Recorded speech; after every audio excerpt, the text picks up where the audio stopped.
live. We're live, and I have a whole pedal board tonight, so I might be extra distracted. All the secret weapons hiding down here. So welcome to those of you who might be watching later. We're trying to get logged on to the mini laptop. So it is Monday night.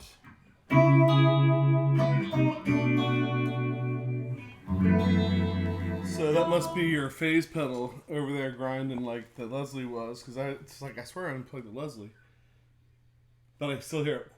It must be the phase pedal coming through. And I don't have comments up, so I'm trying. I'm working on it.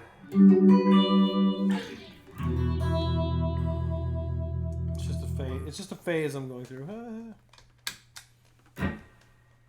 Today's 10:14. Today's 10:14. So if I click on that, You should be there. turn the volume off. Through the magic of the interweb. We'll see if we're actually live. Dan Pratt says, "What's up?" Brian Landreth says, "Hey guys." All right, now it's all. Hey, we have comments now. Hey Brian, hey Dan. That's there we right. go. Yeah, nothing but professional. Dan of New Jersey. What up, dudes? Saw Dan last night. I was joking about our... What did I say? Danoff? Something, yes. Danoff. Captain Danoff. Something brilliant.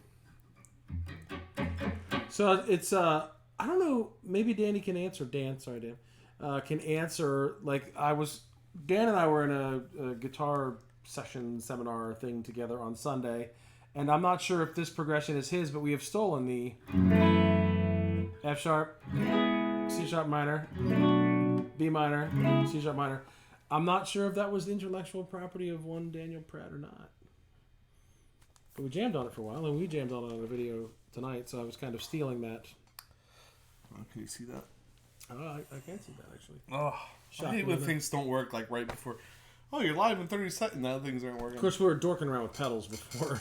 Right.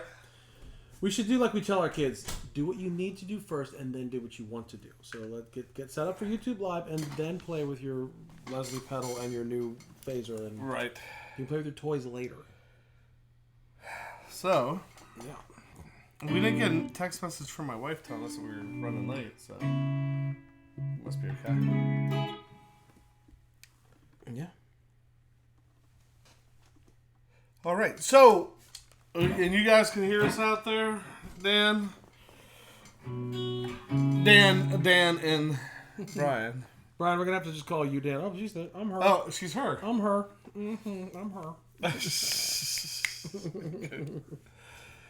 Yeah. Right. No, but it's the progression. I'm trying to give you intellectual property because we want to monetize this YouTube Live. That one right there, yeah. There you go. Mrs. Beard must be feeling much better now. That's good. Well, she is. She was actually... She has a sense of humor. I came in the door and your dog greeted me as per usual. And I'm chatting it up with the dog because, someone on my level. And I'm like, oh, you're such a good girl. You probably never do it. I'm like, have you been good? And I'm like, oh, I bet you are. You never do anything bad. And I hear her come to the other room. She ate my dinner when I walked away. And I'm like, that's awful, especially someone coming off of jaw surgery. Right. You get your dog eating your food when you walk away. That would be my dog. Mm-hmm. So... Tonight, what did we do?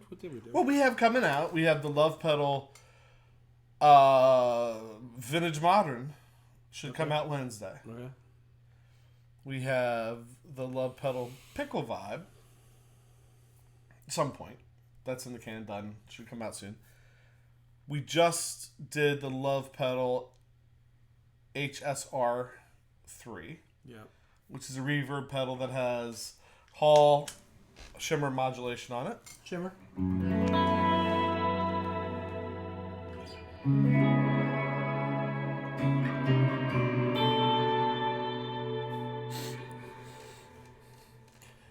We have to pause for a moment of silence for Brian. Oh. Yeah. All right, so Brian taking... Anyway, we have the HRS. We did that tonight. And then, this is nice segue, Brian. Thank you. You're always good at that. Nice. You have to let us know how that is. The Blackface Deluxe. Nice segue. Because we were talking about this earlier, because we did the HSR3 Love Pedal. That's on your travel board. Yeah. So on PJ's travel board is a Morley volume wah combination. And we did an episode on the board, so you can see the whole thing and I'll run through it. There's no expensive pedal. There's 3 Moore Spark Series pedals on it. There's nothing super expensive. The Carbon Copy Deluxe is the most expensive thing. Most expensive. But we were talking about that. It doesn't take... You don't need the newest Strymon Big Sky or the Volente delay pedal. Mm-hmm. Right? Like, sometimes that... I don't know. The other thing, Brian, is I take this every Sunday when we play. I pretty much take the PRS. Most Sundays it makes an appearance. But I'll take other guitars. I took that $230 Tagima. It just kills me. Like, you walk onto the stage and sitting on the stands is the, the PRS, yes, Mark McCarty, and then sitting next to it's the $230 Tagima. And sometimes I grab the $230 Tagima, and it sounds wonderful. So I think we're getting into a place in gear where price doesn't always matter. Yeah, the difference in price is not necessarily commensurate with the difference in sound. Yeah. I think that's what he's trying to say. That's right.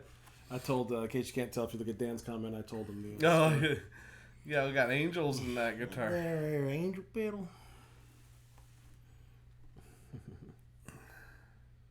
Really nice on the Blackface Deluxe.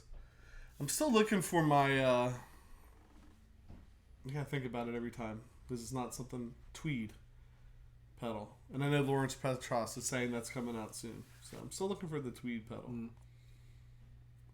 Brian, did you buy anything off the Love Pedal sale this weekend? Is that where that came from? No, that was the last Love Pedal sale. Okay. I remember him telling me he got that. Just wondering.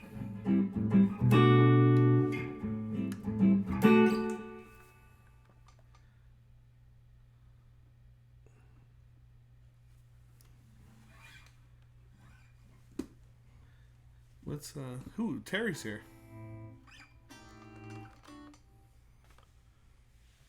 One night after. Cool.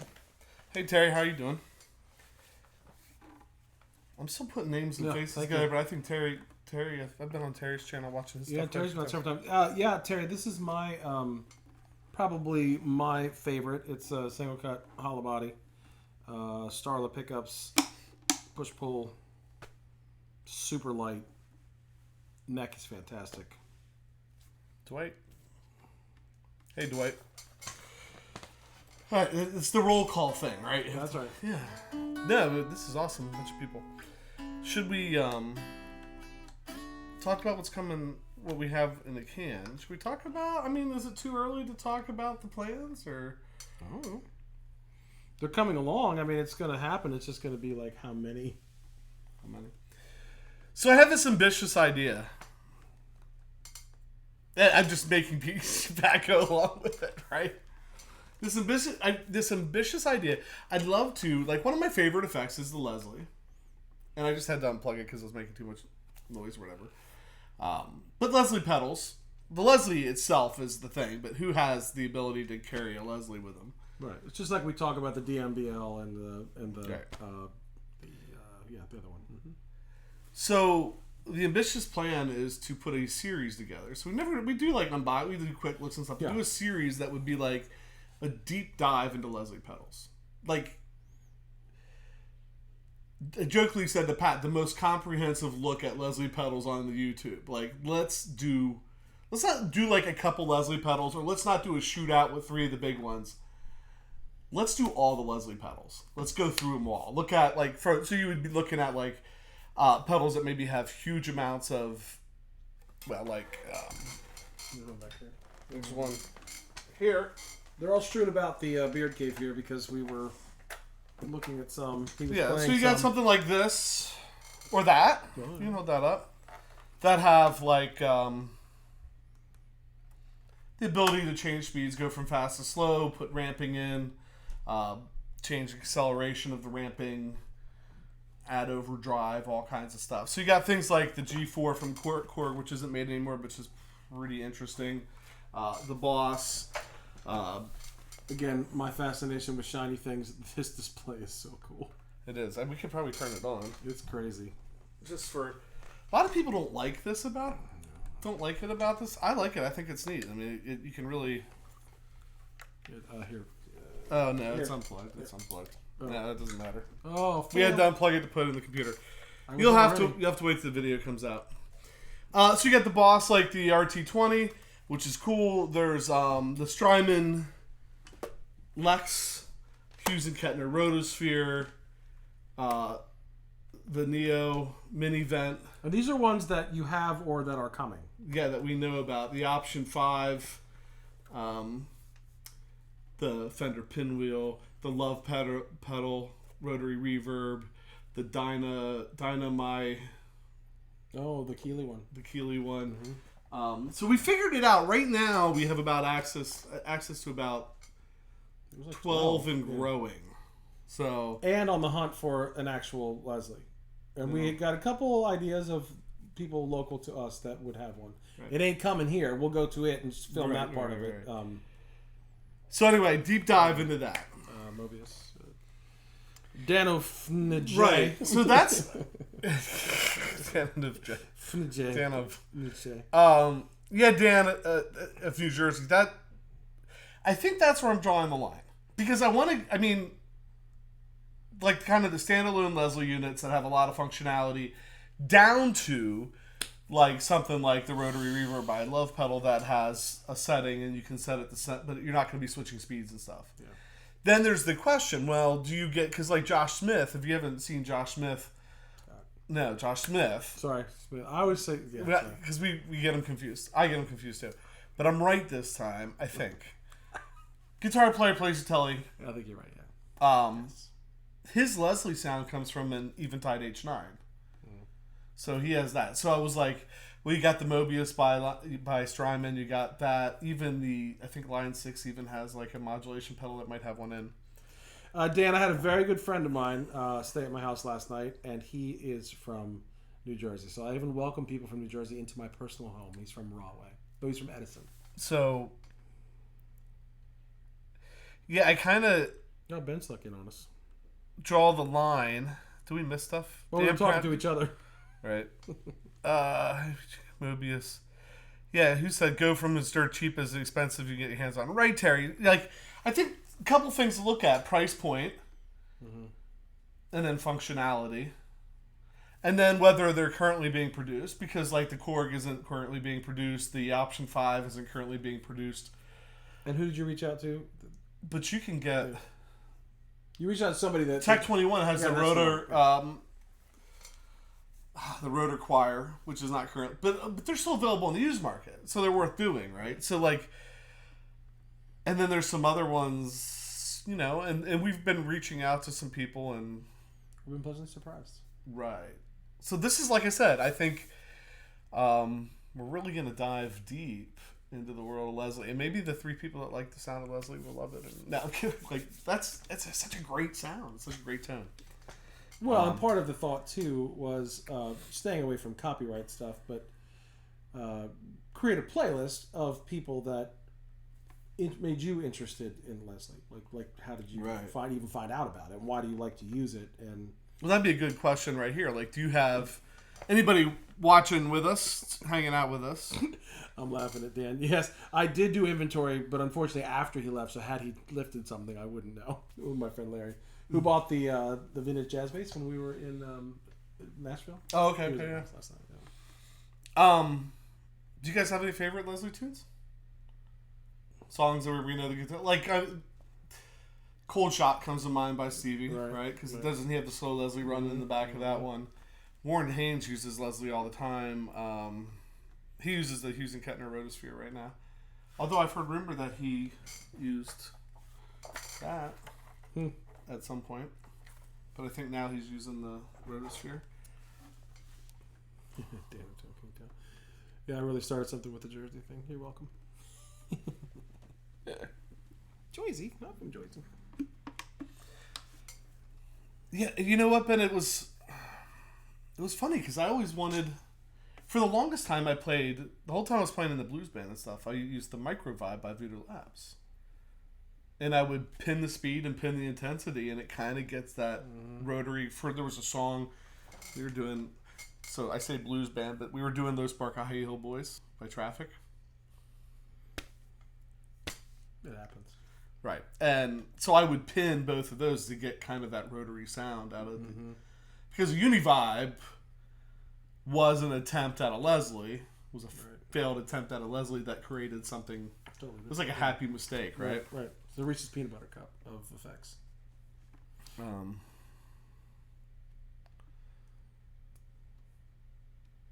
you go. Yeah, I can believe it. Grab it because Warren would have had 2 Leslies on stage, right? Well, was it Warren that had? Well, I don't know, but like 2. Because they started doing the keyboard player too. But I wouldn't be surprised. Yeah, Black Hole Sun. Black Hole Sun. There you go. So we should write that down for our playlist. That's right. You could even do the Peter Frampton covered that song on his last couple tours. Yeah, ramp up and ramp down is cool. Actually, both of the pedals that he held up do that. Not on the fall. Obviously, not a small footprint. I mean, it's a pedal board disguised as a pedal. Or whatever I just said. But yeah, ramp up and ramp down on that. Well, the Strymon Lux has a nice small footprint, though. I mean, it's not... Yeah, it's not a mini. It's not a mini. The Neo Vent, which I don't know much about yet, but that has a fairly small footprint. Trying to think what else is coming. The Fender Pinwheel is pretty small, and I think I don't know. We'll have to find out. I think that one might do ramp up, ramp down, or at least let you change speeds.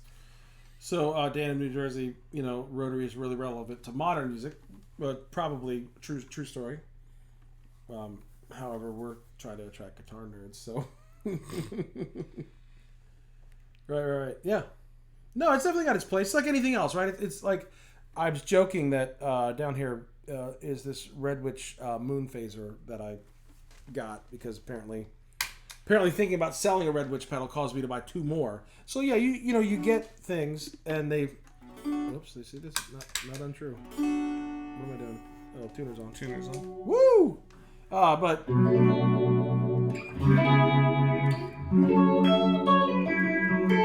Not something you use all the time, but maybe you're playing in a cover band, or maybe you just like bust it out. You're like,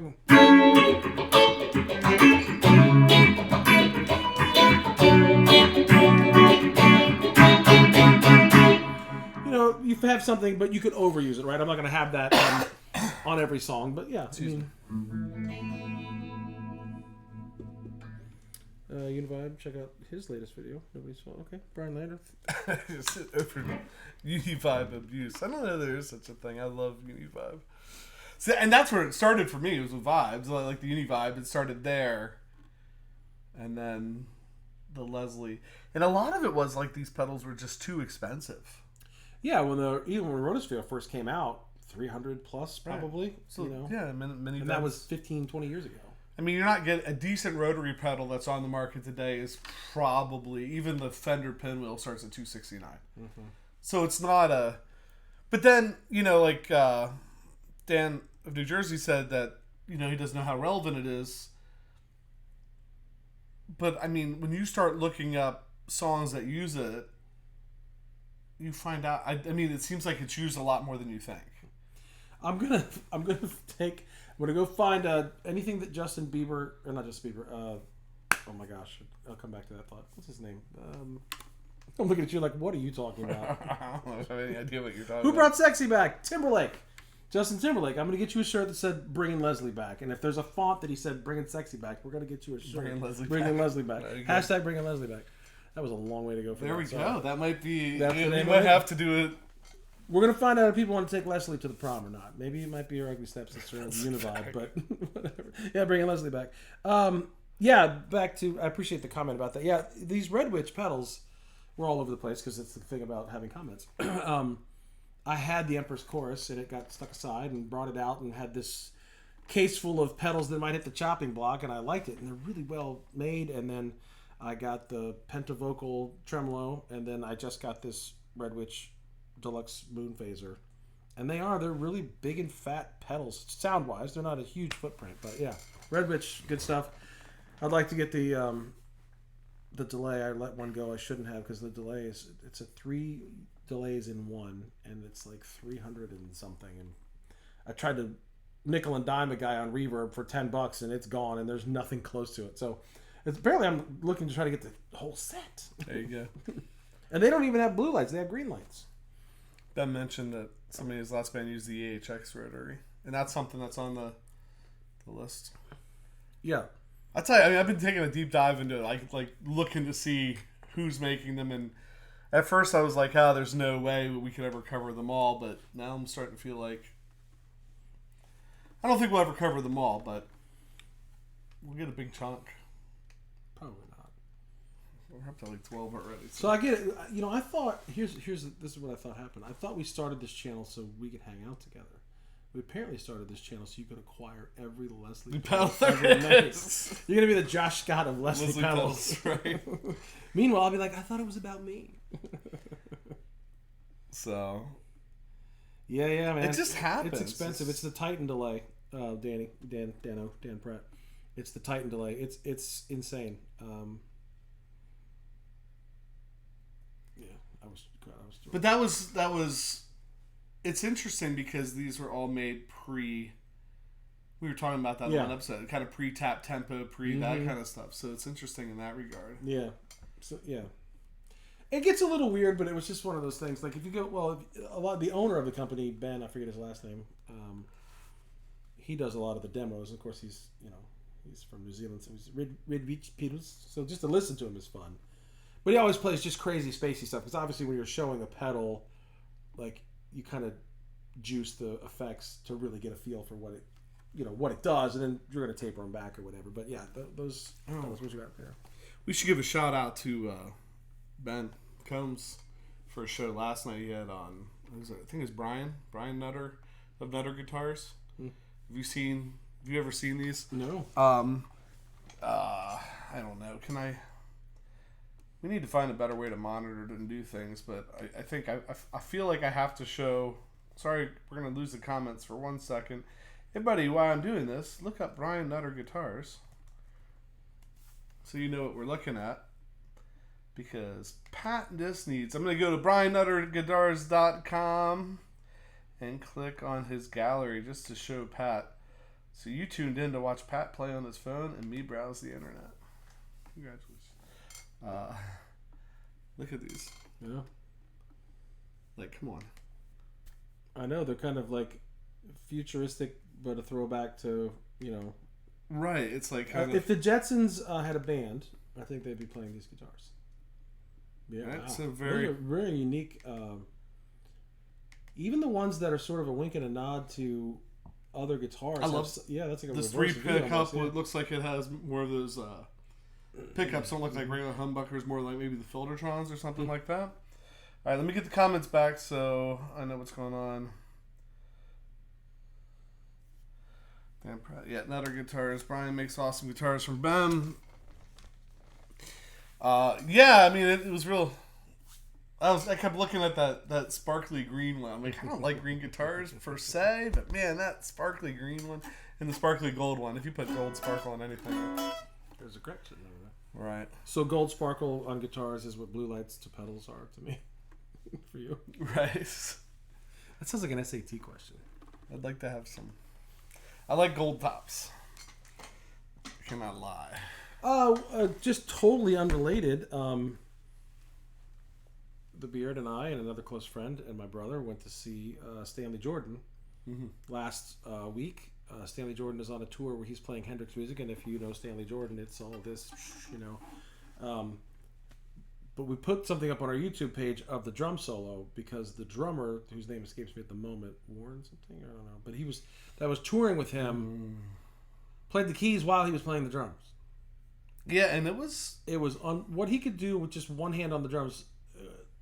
was unbelievable. So, but it was a really cool show, different, you know. He'd stick the stick here, and I couldn't get that because you limit your motion, and then he's riding the ride, playing the toms, doing stuff with his. He had double bass. Right, keeping the hat going. So he's keeping the hat going on like eighths or quarter notes or 16th notes, doing the ride, playing between 16th notes between the toms and the bass. And the whole time, this hand is like snake through the hi-hat and stuff up to a keyboard, and he's playing chords. And he wasn't just playing chords at times. He was playing like runs and solos, and he was on some scat singing, and it's just like... Yeah, and I don't think that Stanley Jordan minded at all. And then you looked him up, and he's taught at Berkeley and other places. So it was a great show. And of course, you had like two African American dudes, and really Stanley Jordan took on the persona of Hendrix and had the red headband and the clothes and talked like him a little bit. Then one time he goes, "Okay, this is Stanley talking now," or whatever. And then they had like the nerdiest looking little white dude playing the bass. It was hilarious. Right. I thought it was like maybe like the tour manager or like the bookkeeper or something. But he was really interesting player. He was tripped too. So that was a good show. So sorry, just jumped right on there. Yeah, that's right. It is Canadian Thanksgiving. I heard that today. So totally off topic or on this topic. Maybe tell us of a cool show you've been to recently. And we just heard that in the same theater that we just saw Stanley Jordan, coming in April, Johnny Lang is coming.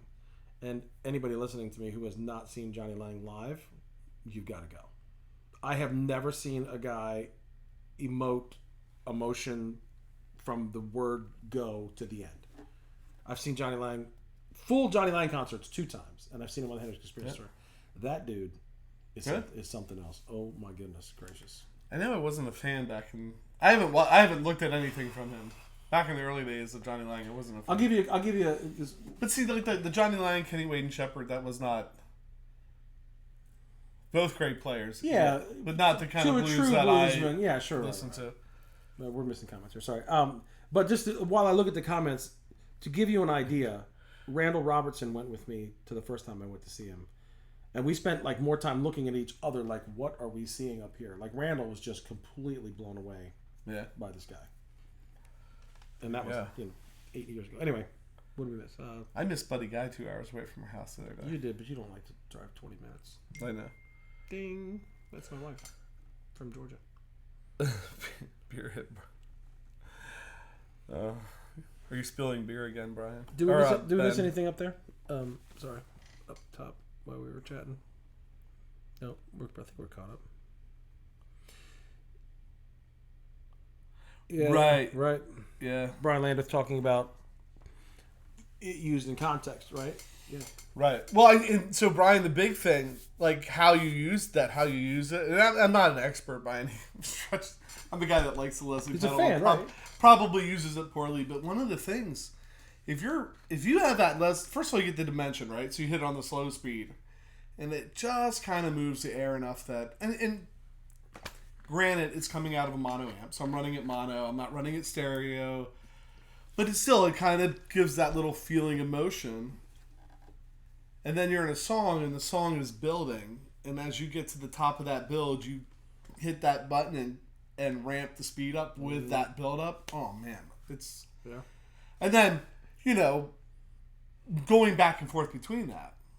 Somebody was watching or listening to earlier, not too long ago, was talking about how, like, if you're using a Leslie and you're not turning it on and off, if you're not speeding it up and slowing it down, you're not using a Leslie. You're not using a Leslie. So if you watch, like, I absolutely just to the point where I've looked at, like, how much would it cost to take lessons online from somebody that knows how to do it. Love the Hammond organ. And if you watch the good Hammond organ players, like, so at the blues jam I go to, there's a Hammond C3 and a Leslie sitting there. And a lot of times I would end up playing right next to the organ. If you watch the really good Hammond organ players, they're riding that Leslie button. Turning it off, speeding up, slowing it down, speeding up, slowing it down the whole way through the night. Just how the song is moving. While they're pulling out drawbars and playing on 2 levels of keyboard. Right. So they're pulling drawbars, flipping that on and off. And if you get somebody that can really work a Hammond, that is just a magical thing. I played in a black gospel band for a while with 5 brothers that grew up in the church, and the older brother played organ. It was magical. I kind of want to learn. I kind of want to learn In your free time. I asked Ben last night. I'm not sure. Is there my wife, if she's still watching, which I doubt she is, but she would appreciate if it's Canadian Thanksgiving. Mm-hmm. Is it like turkey stuffing and poutine? Is there like a big or it's like John Madden? You cut the turkey open. There's a bunch of poutine in there. stuff with French fries, cheese curd, and turkey gravy. Oh my gosh, you just don't even know. I don't. Yeah, no, I know. But we're gonna try to fix that. You and I have talked about going to your place in Canada, but yeah, Corey Tam Henry, Pratt oh, said yeah. Crow. Yeah, Oh, you see yeah. his stuff pop up. Corey Henry is just a freak of nature. I love that stuff. I absolutely. Yeah, it's like we were talking because about that drummer. I was saying to Jason that probably next to guitar, drums are the most fascinating instrument to me. But you put a real organ, you put that's somewhere like it's guitar, and then drums, organ.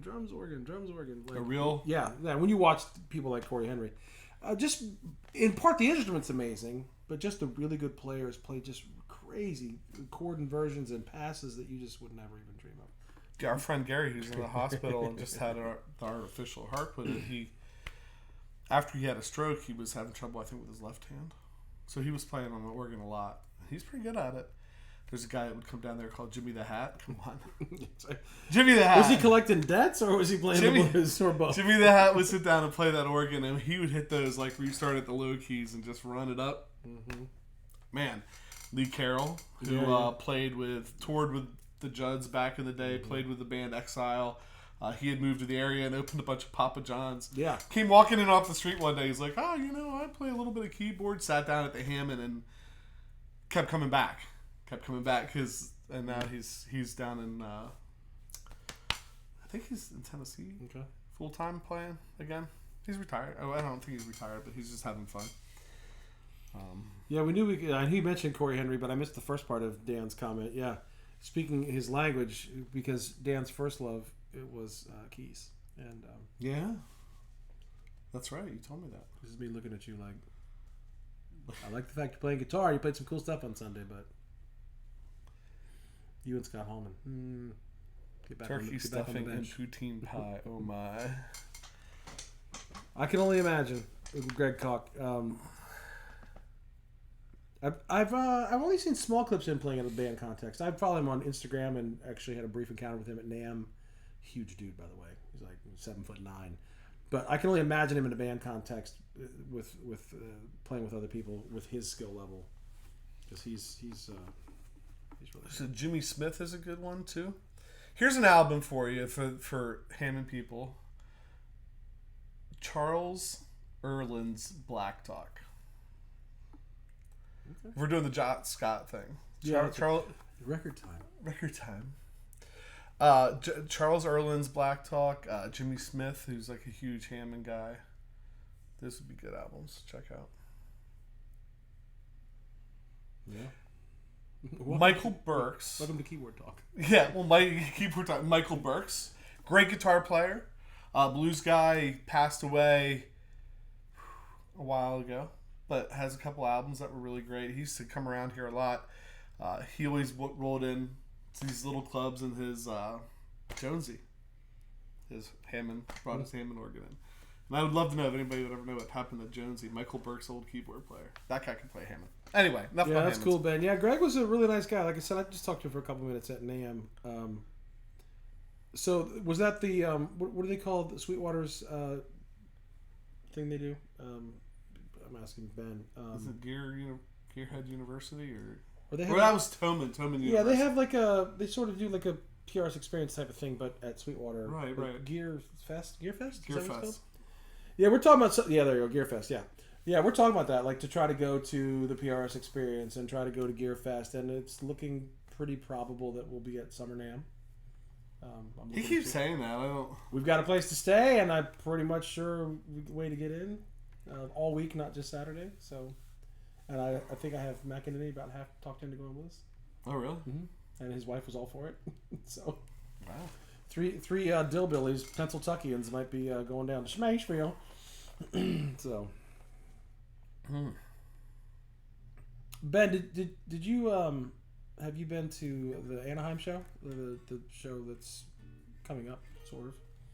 That's apparently the Ben goes to both. I think. Okay, because I know I followed your vlog for this last time. He's going.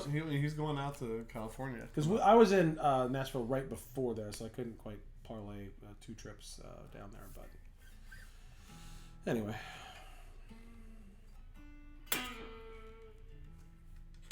Slam, yeah, we might be able to meet some of these people in the flesh. It was really funny when I was at NAMM, not last year, the year before. We weren't doing the YouTube channel, and certainly I watched my share of YouTube, but there was people I didn't know at that point. Like Danish Pete was there, and the captain from Anderson's was there because they got awards. And I'm just like, had I known, I could have stalked them as well. In addition to Tommy Emmanuel, Phil Keggy, and Johnny Highland, I could have awkwardly had conversations with them. I need to bring my glasses down. I was all right. Now I gotta lean forward. Your last winner was not first name, yeah. Yeah, man. I mean, I've just heard that is just like about 4 times the size of the Summer NAMM, and probably the celebrity player factor might be about 50-50 because there's so much happening in Nashville now as opposed to LA. But yeah, that would be our goal at some point to get to Anaheim. It's interesting when you follow some people on Instagram and they're builders. They're starting to build their stuff for the show now. Of course, it's only like 3 months away or whatever. Yeah. So. Yeah, 8 to 10. Okay. Yeah, right. Yeah, I've heard it's huge. But both of those shows is like you just never know who you're going to run into or see just randomly sitting at somebody's booth trying something out. So that's crazy. Mm-hmm. It almost looks like total overload. Oh yeah, it is. Like, I just can't imagine like spending 4 or 5 days in there. And the fact that we started a YouTube channel doesn't really change much for me. But I mean, there were so many pedal manufacturers with hundreds of pedals at their booth, and you just walk through and you'd be like, I don't even know what. And it's not like, you know, in the old days where it's like, oh, this is the Boss delay. It's some pedal where you're like, what is that? What does it do? I mean, it's, you know, just so many boutique pedal makers, and it's unbelievable though. It really is. It gets a little loud like a guitar show or, you know, dare I say Guitar Center on a Saturday morning, except it's really good playing most of the time. I was at one of the booths trying out some guitars that were a splinter from Maton Guitars, and I walked in the booth and Steve Warner was in there playing, so I waited my turn. And Steve Warner they came out with a Gretsch signature series for Steve Warner.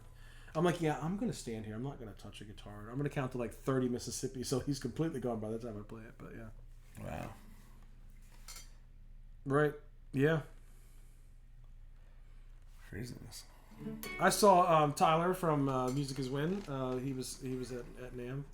So didn't know that then, so it's just more people for me to stalk.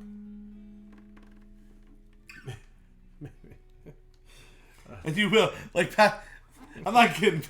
Pat's like, there's an opportunity for me to get a picture with somebody famous. I don't know how famous, but somebody else knows who they are, so Right. I will wait here and stalk him. I'm hoping by the time Summer NAMM comes along, the restraining order that Brett Mason has against me will be expired. I wasn't going to tell him who it was, but the last time we went to that artisan guitar show, Pat's like, wait, finally gets the picture. He's like, take the picture. Click. He's like, do you want one? I'm like, no, I'm good. But it's cool. I mean, it's cool to talk to those guys because, is. you know, if you kind of start with some of the right things, they just start telling stories. I mentioned Dan Huff's name because back 20 years ago, I met Dan, and as soon as I met Huff's name, he was like, oh my gosh, we did all these sessions together with Mutt Lang, and he just started like nailing me with stories. I could have sat there all day. Right. And he was, shockingly enough, he was doing most or all of the talking. You're good at that. Yeah. Just pull it right out. Yeah, right. Floyd Rose walked up.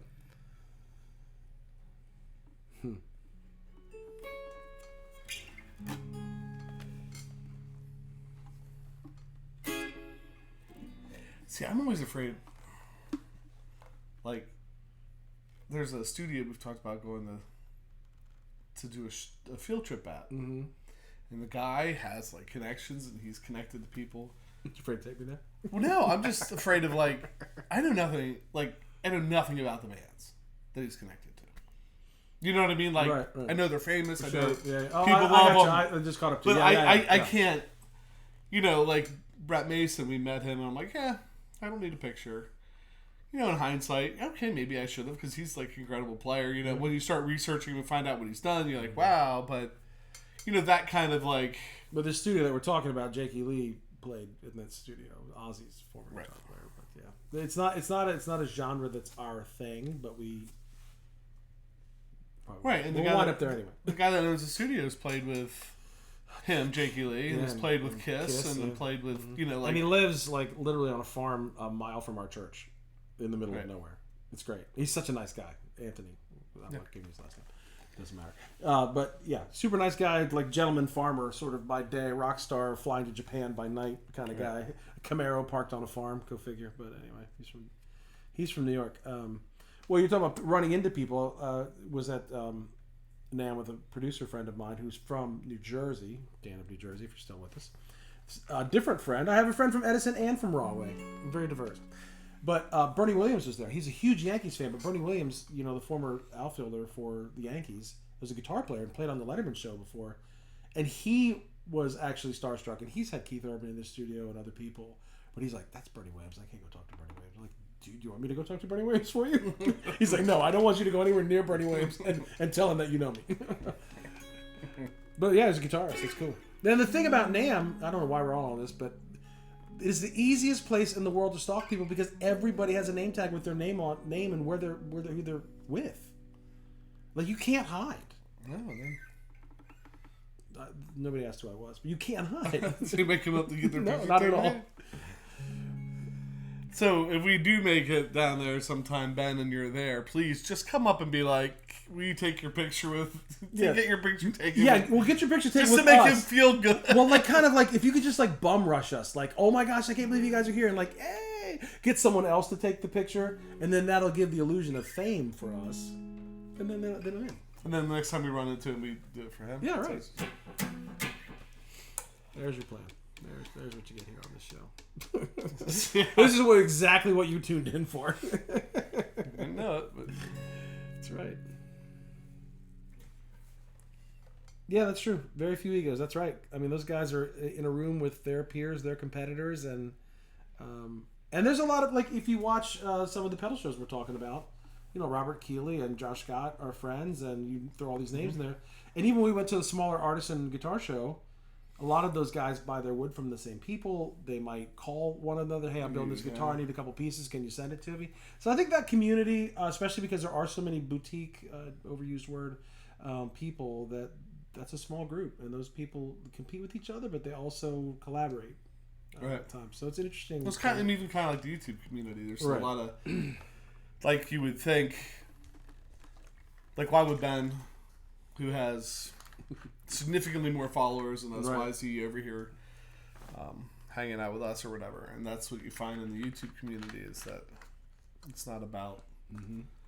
I mean, I guess maybe in some ways it could be a competition, but in other ways, like, there's a lot of people in this world to watch these videos, so you don't really need to compete. Mm-hmm.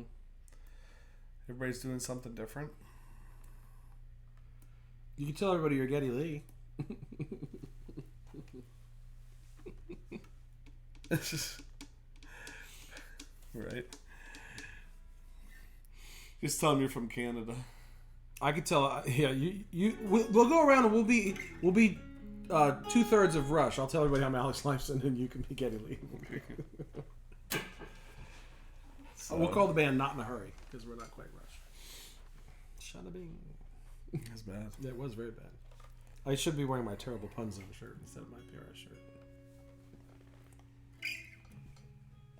I don't know what time it is. I can't see. 10:15. Do you want to play a little bit? You're teasing it out there. It's kind of about that time. I've bored my partner so badly he's playing guitar now. Yeah, I'm with you, Dwight. I don't know what I'm gonna do.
Waiting to talk, but I guess the mics are on. No, I guess, yeah. There's no damn mics. I don't know what happened there. But I do know what time it is. It's getting close.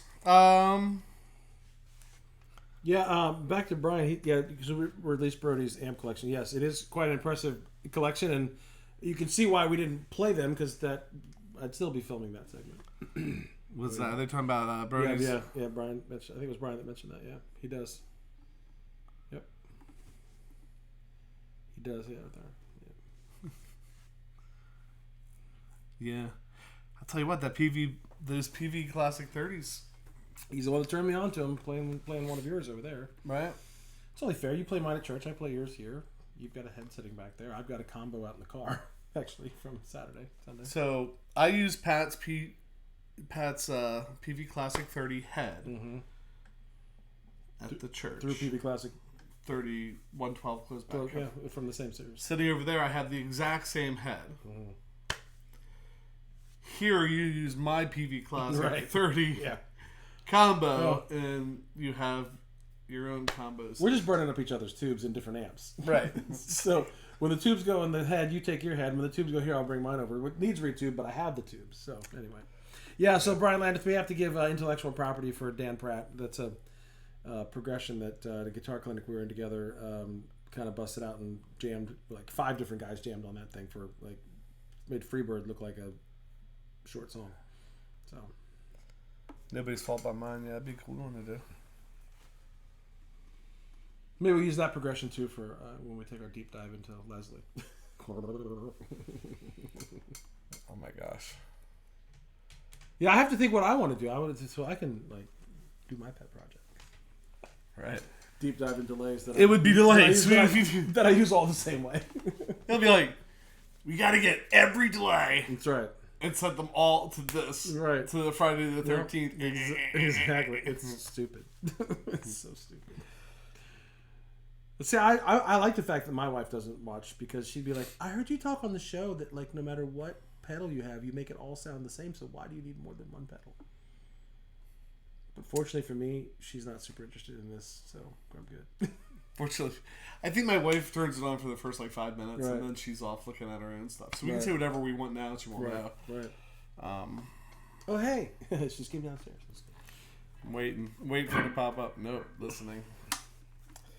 Anything else cool happening? I don't think so. Harley Benton guitars should be coming soon. They were supposed to have them October 1st, but it got delayed, and last I heard it was October 20th or something. Okay. That'll be sooner than later. It'll take a couple weeks for it to ship, I would think. Yeah. 7 days or something. That's true. That seemed like it was so far in the future, and now it's here. Right, so that should be here. Mm-hmm. Somebody may be interested in the Firefly. Maybe for the first time ever, I'll let a guitar go so we can get another one. Okay. Should we start that process over, or maybe we're done with Firefly? I don't know. We'll have to wait and see. I don't know. There's some cool ones. Yeah. If you guys checked out if you haven't checked it out, check out the Firefly guitars on Amazon. I got to tell you, just a little bit of work to that. Junior, it's playing pretty nice. And I hear they rave about the 335 copies. So if I didn't have a 335, I probably would have done that. But people rave about this. If you haven't seen that, can I walk off? Okay. I look better when you walk away, so feel free to stay. Yeah. Feel free to stay over there.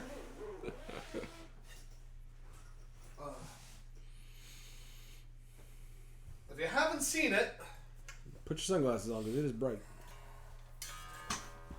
It looks like wintertime in Canada. Yeah, I mean, check that out. Oh. We could bootleg some to you. Meet What's you at that? Niagara Falls.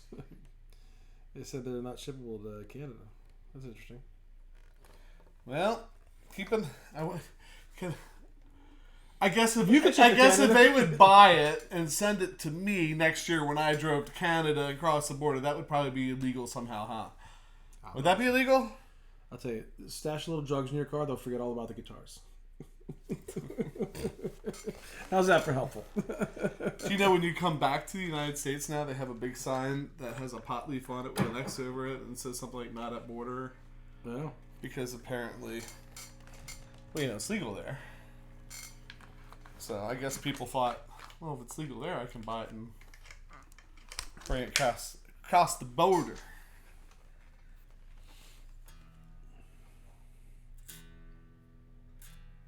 So we brought Chris from Woodshed Guitars over, and he actually did like a little bit of setup on this. Yeah, he didn't do a lot. I mean, he Filed the nut a little bit. He did. It's a bone nut that needed just a little bit of love. It's a bone nut on a $140 guitar. Right. I mean, I'm not sure whose bones it were, but it could be chicken bone. I don't know. But. Probably the employees that starved to death from not being paid enough to. Oh, great! We got a whole new bone nuts now. Whole new set of nuts. Fantastic. Oh my gosh, that's bad. Well, you said set of nuts too, but by the way, just saying. I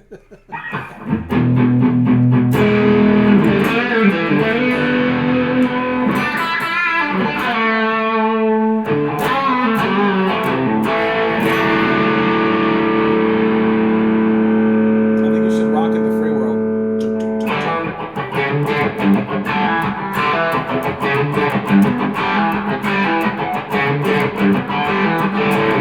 Wait, we can't play stuff because There's people on the street.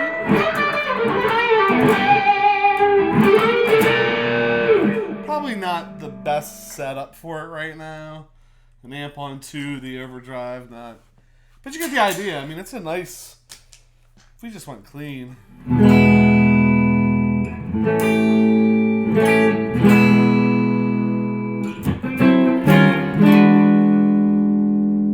It took care of those. Yeah. So filing the nut. Well, Jason put a new bridge on for like $12. Filing the nut, and then there were just a couple frets that needed some attention. Some might have been high, some might not have been attached perfectly. So he didn't do a whole fret job on it, but he kind of cleaned that up a little bit and filed out some of the spots because they weren't deep enough, which is why some of the open chords up here were not true. He really didn't do a lot to it. Hello. A little bit. Ground control. Dan asked if they were the pickups were yeah. microphonic. And I think they are a little bit. It sounds good though. Like I like the pickups. They're not. I don't know. I mean, I don't want to brag. I mean, I feel like people buy things and they're like, "This is the greatest thing ever," because I bought it. Well, people tend to say that when they spend $12, $15, $2,000. You spend $139. You can tell it's a piece of junk if you wanted to. I am still just. I keep coming back to being in awe that it's. I mean, you had me at Bone Nut because I asked Chris in the video. I'm like, Chris, because we're in a different market than some people, but like, what would it cost if someone wanted to put a bone nut on? He's like, $75 just to put a bone nut on and like file it down. So you're starting with that on 139, 129. 138. Yeah, 138.98. 98. Walmart pricing, right? 98 did come with a little smiley sticker. So anyway. Yeah, it's really shocking for what. Yeah, I mean it's interesting. Put it this way, it wouldn't ever become my main guitar, but I really. Say you were going to have a guitar seized at the border. Man, it's this one. It's okay. Like, you'll miss it, but, it's not like they took one of your children. Right, but, I wouldn't... If I was going to buy, like, say there was a teenager that really wanted to play and couldn't afford a guitar, and I wanted to buy him a guitar. Right. I wouldn't feel... Right. Bad buying him that. And they kind of have... We're getting sort of the whole line. Don't they have a Les Paul-ish one? They just came out with Les Paul. Right, and you have a 335-ish one. They go any route in the F product at all? It is a thin line telly. Okay. So yeah, a lot of those. Thin line telly in the Junior. Yeah. So with that. So we don't have thin line tellies. No. I have 2 tellies. I have 2 tellies as well. Right. So we don't. But I don't have a thin line telly. You put an F hole in anything. The F hole is a close second to the blue light. You put an F hole in anything, I will buy it. Or be interested in it. But, yeah. But Dan said that another reviewer seemed to think that they were microphonic. I think they are a little microphonic, but I don't think that microphonic is bad. But aren't they P90s? Like, are they kind Yeah, of, they're P90s. They're kind of squirrely by nature. I mean, sort of, kind of. I mean, they're hot. I mean, you heard it just now when I had the overdrive pedal on and really kind of let it ring. No,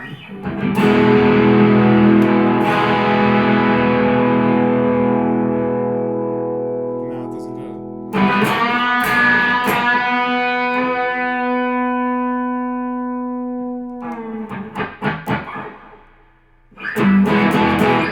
The amp's pretty low, but yeah, I imagine the amp was real. But we played it pretty loud the other night with Chris. He was here. For him or for us?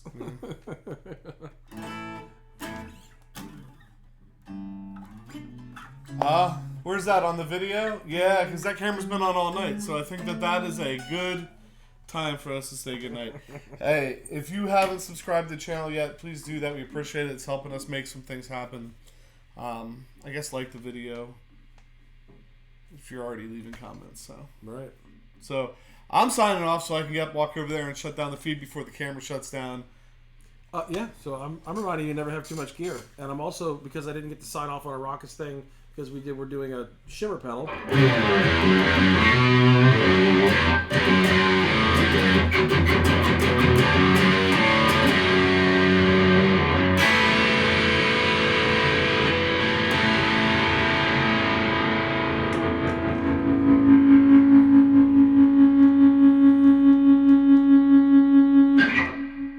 That's microphonic. Thanks for joining us, everyone.